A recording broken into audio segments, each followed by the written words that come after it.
Това видео е за промяна на температурата на бойлера за извън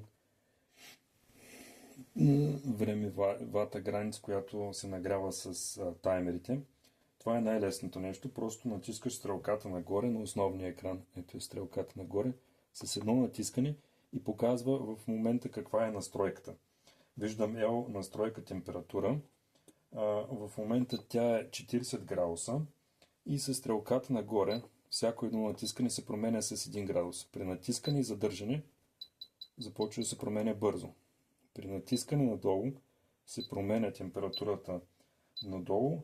По същия начин, ако задържа надолу, тя ще намалее много по-надолу.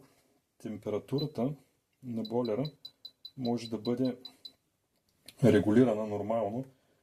Се държи между 20 и 75 градуса.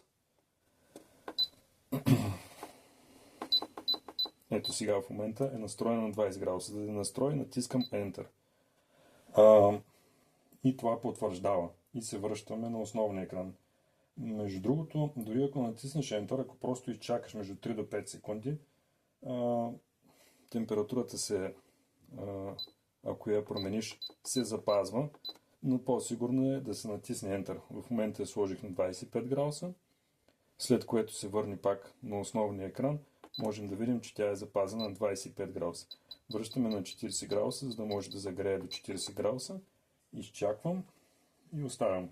Препоръчена температура за ежедневна употреба е между 40 и 45 градуса, когато се очаква да има слънце. Ако няма да има слънце, може да е по-високо. Ако се цели пестене на енергия, препоръчано е да стои на 20 градуса. В таймерите, когато е необходимо да се използва бойлера, е зададено той да се включи вечер и също на нощна енергия преди къпане и сутрин преди ставане да има вода и температурата на водата се запазва през целия ден, ако не се консумира. Ако има слънце, тя се увеличава и така се пести енергия.